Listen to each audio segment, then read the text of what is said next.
Bă! Unde ești, mă?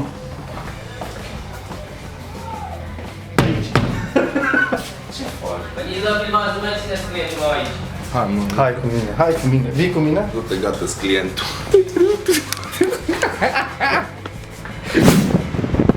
Cam asta fac eu zilnic, ăsta e mijlocul meu de transport în comun. Piciorul stâng, combinat cu piciorul drept. Dăm din ele și ajungem locuri.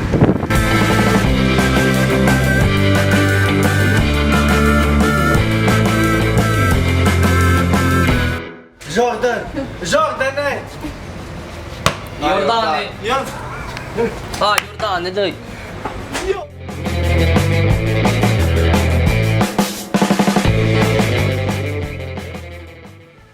Bun. Aici e mecheria. O fost, nu mai... E bun. Știi că te facem ceva închis, da, ca să-l acoperim. Bine, nu te gândi că e o pată neagră. Da. O să arate. Ce crezi tu, ce vrei tu? N-am nicio problemă. Modelul de azi e cam greu pentru mine, cam printre cele mai grele cover-uri pe care le-am făcut eu.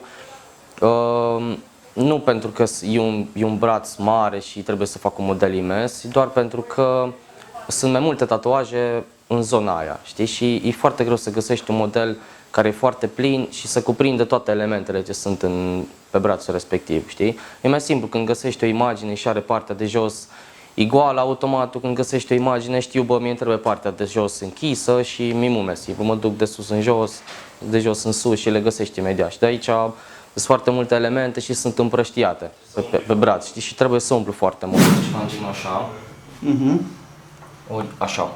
Dar cred că cu ceva în genul ar merge cel mai bine. Da, în partea altă e Știi, oricum eu o să-l întorc, știi? Nu-i prea mare? Nu, trebuie să vină exact forma cum e brațul, cu ceva nu mă ajuta. Chiar fain. Da, dar tu și încântat am fost de astea acum 20 de ani. Pe bune, fără vreme. Așa e prostia aia când... Erau la mod atunci și...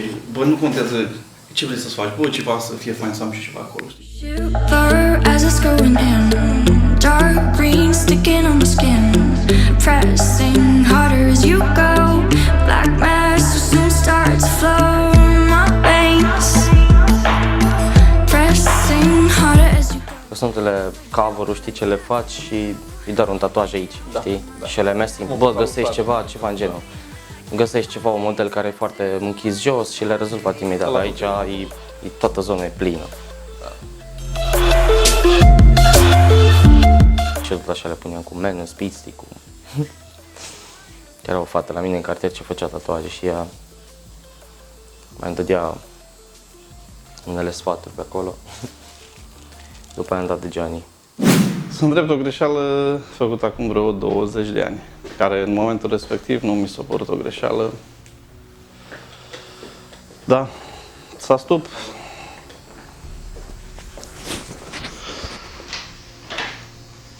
Ai mai multe? Da, mai multe greșeli, iar la momentul respectiv, da, mi s-au părut tari, da. Am evoluat, trecut 20 de ani de atunci, da, ăsta a fost primul. O sabie în flăcări vrea să... Da, mi s-a părut tare de tot pe vremea când l-am făcut, 18 ani, exact acum 20 de ani. Primul tatuaj al meu era perioada aia în Vasile Arum când toți vreau să fie șmecheri. Era 98. La fiecare colț de bloc erau grupulețe. Din vorbă în vorbă am găsit și eu pe cineva și aveam un catalog 3-4 pagini. Mi-am ales cel mai tare model. Să faci un cover-up înseamnă să acoperi un tatuaj vechi. Adică sunt oameni care și-au făcut tatuaje acum 10, 15, 20 de ani și nu regretă că au făcut-o, dar pur și simplu vor să scape de tatuajele făcute atunci, care sunt mai vechi. Recomand să nu mergeți la un începător care face pentru prima dată pe piele. Căutați întotdeauna un om care a exersat înainte pe piele sintetică, care are măcar câteva luni experiență. Dacă nu, o să ajungeți la un cover-up și nu e ok. cel mai ok e să căutați un om care știe ce e de făcut. E mult mai greu pentru că oarecum eu ar trebui să înțeleg ce a vrut să facă omul acolo și trebuie să caut modelele foarte, foarte bine ca să pot să acopăr ce are el. Știi? Și cam e cât de cât riscant să faci treaba asta.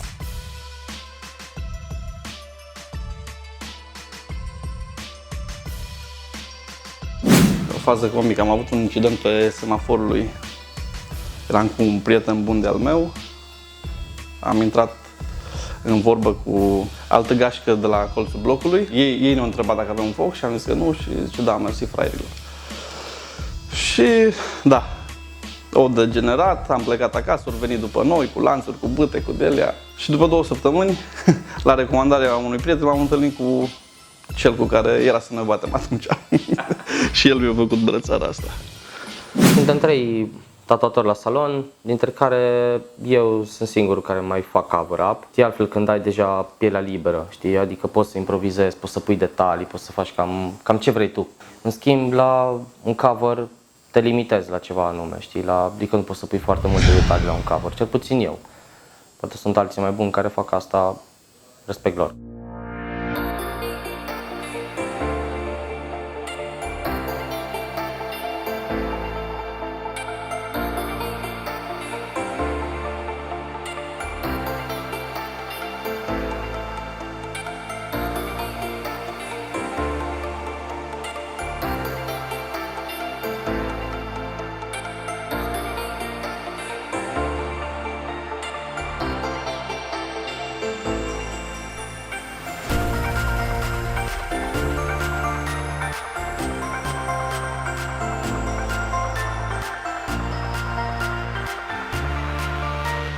E handicapat de Cristi, mi-a tras de pantalon, mi-a rupt petecul. Dar de ce e handicapat? Și handicapatul de Gianni. Dar de ce? Și eu pus lui la pantalon. A, tu ești prea mărit, tu prea deștept. Am făcut schimb de experiență, adică petecul lui, da, petecul lui, am mers în gaura mea. Și uite așa, mi-am astupat gaura. Aș vrea ceva de genul, da, dar pe jumate, știi? Face, mai sunt ceva fain să-ți placă. Preferințe la cineva numai? Sau vrei să-ți recomande? Păi, eu mi-am făcut tatuajul ăsta la Dani. Deci eventual toleră. Toleră? Da. Pe 10 mai ți-ar fi ok? 10 mai, stai un pic să mă cinsesc. Anul următor am plecat în armată, am zis că e prea gol pe aici printre să bag ceva, a fost o greșeală, că nu au ieșit niciodată bine, au fost bătute și a doua oară. Nicio treabă. Și asta l-am făcut singur. Și după asta mi-am dat seama că e cazul să mă opresc, că nu mai merge, nu mai e ce trebuie. Mai sunt persoane care au tatuaje făcute recent, gen acum 2-3 ani și vin acum la un cover, știi? Mi se pare puțin cam ciudat pentru că suntem în 2018 și îți alegi, adică nu reușești să înțelegi un pic chestia exact de tatuaj, să-ți alegi un model, în primul rând să-ți alegi artistul, să-ți alegi ce tatuaj vrei să-ți faci și atunci se deschid ca niște portițe și tu ai ocazia să-ți alegi tatuatorul respectiv pentru ce tatuaj vrei să-ți faci tu, știi? Tot timpul m-am gândit la treaba asta, zic, dacă mor mâine nu-mi pare rău pentru că am făcut cam ce am vrut eu. Acum, mă gândesc că dacă aș fi murit atunci mi-ar fi părut rău și sunt căsătorit, am 2 copii, sănătoși, frumoși, trăiesc pentru ei, muncesc pentru ei și viața e mult mai frumoasă decât atunci când făceam ce vreau eu. Partea a doua din viață e mult mai frumoasă decât... Bine, probabil că dacă m-aș fi însurat la 20-22 de ani, aș fi divorțat cu siguranță. M-am însurat târziu, la 30 de ani, dar până la 30 de ani am făcut cam... De multe ori vin acasă de la lucru după 8 ore și când o văd pe fiica mea că sare în paturi, în timp ce sare și zbiară sau cântă, fiul meu urlă în partea elaltă, mă opresc, încep să râd și zic, da, pentru asta trăiesc. Da, e un sentiment unic. Hello! Ce faci, Gagico? Vreau și un tatuaj. Ai 18 ani, așa-i? Nu! Cum ai 18 ani? Eu am 5. Tu ai 5, Doamne, mi-am dat seama. Vreau să faci o steluță aici. Că e un tatuaj care se va șterge. Când vei face 18 ani, atunci putem să facem ce culoare vrei.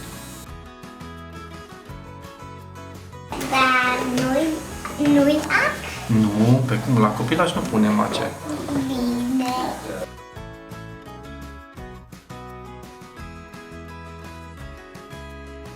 Vrei să fac o magie? Hocus pocus. Cum se mai zice? Trepa. Ratus.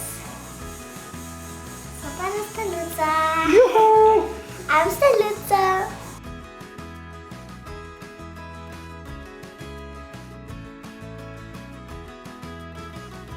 Spun că accepti să-mi faci cu ce model crezi că reușești să faci și să am eu pretenția să zic un cumilul ăsta. Da, sunt, da. Adică e clar că dacă aș fi avut umărul liber, nu aș fi făcut așa ceva. Nici aici, nici în partea asta. La momentul în care am avut ce am avut, să mai am pretenția, nu știu, pe un fluturaș și pe un... Te poți ridica asta și un pic. Nu știu cât o să... Da, începe să vină formă.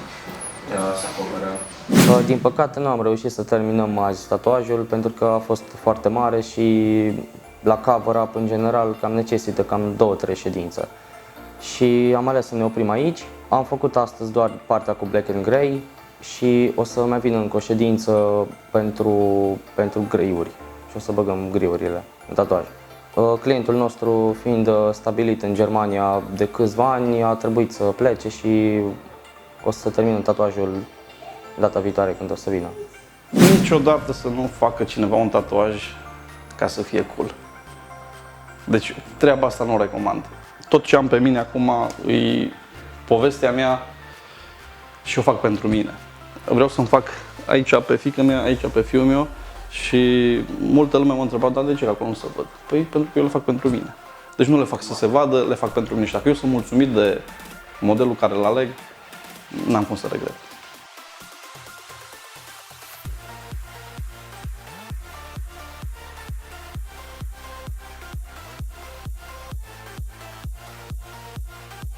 Începeți pe piele sintetică, nu pe om. Și recomand să mergeți la cineva care are experiență, nu la neacai acasă.